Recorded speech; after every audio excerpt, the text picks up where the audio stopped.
Au nom de l'humour, est-ce qu'au nom de l'humour, on peut se permettre des écœuranteries comme Guillaume Wagner a su si bien le faire? Ah là, il se défend bien, ah, il est bien terrorisé, qu'on le traite de ci, qu'on le traite de ça, petit ci, petit ça. Hey, tu, l'humour, c'est beau, c'est le fun, on en réclame, on en réclame. Mais il y a des humoristes, on va dire franchement, qui laissent à désirer. Un gros cave entre autres, et des choses comme ça, qui dépassent un peu l'entendement, puis au nom de l'humour, ridiculisent évidemment des gens qui le sont dans l'humour, mais surtout des gens qui n'ont pas évidemment affaire là-dedans. Excusez-moi, bon, n'ont pas d'affaire du tout là-dedans. Alors, lui a voulu faire une plaisanterie de mauvais goût sur la petite qu'on n'aimera pas. Et évidemment, ça l'a obtenu, pas gain de cause du tout, ça l'a obtenu du merdier total, du mépris, et on l'a, même les journalistes ont trouvé ça très désobligeant, très écœurant. Enfin, il y avait des journalistes qui ont réagi comme du monde, parce que, comme je vous dis, au nom de l'humour, on ne peut pas se permettre de dire n'importe quelle connerie, ou surtout aller trop loin. Voyons, calice de chapeau. Bon, tabarnak. Alors, c'est pour la raison que j'ai trouvé ça un petit peu de mauvais goût.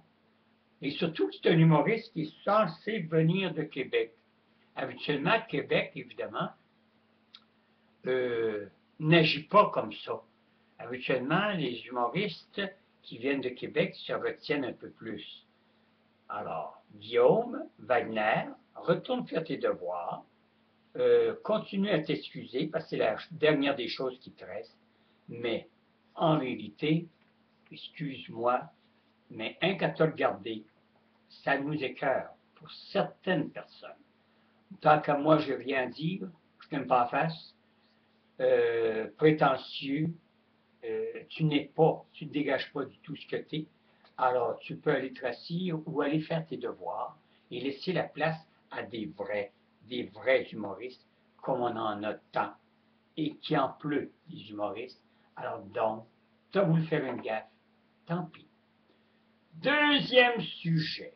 Ah ben là, sacrement. Veux-tu pas que Mme Marois a apposé une fleur de lys sur son coquelicot?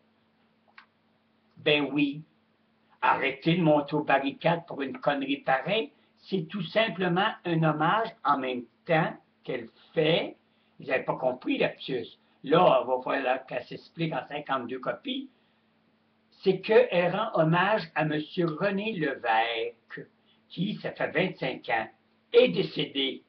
Et à ce que je sache, toutes les personnes qui sont décédées, c'est en mémoire, évidemment, de grandes personnes qui ont bâti le Québec, évidemment, des militaires, des vétérans, si vous aimez mieux, de bons vieux vétérans qui ont défendu. Alors, toute personne qui a une cause raisonnable, qui a voulu défendre le Québec ou le Canada, évidemment, on les respecte avec le coquelicot.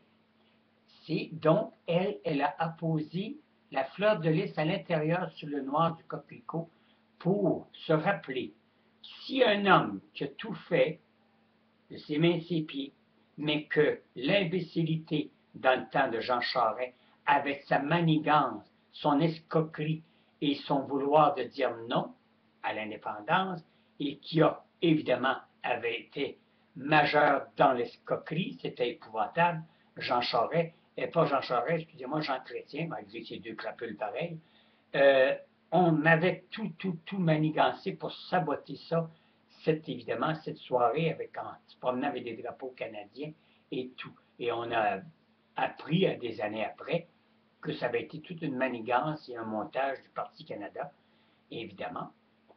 Alors, c'était évidemment notre Charest. Pas non, je peux pas dire notre Charest.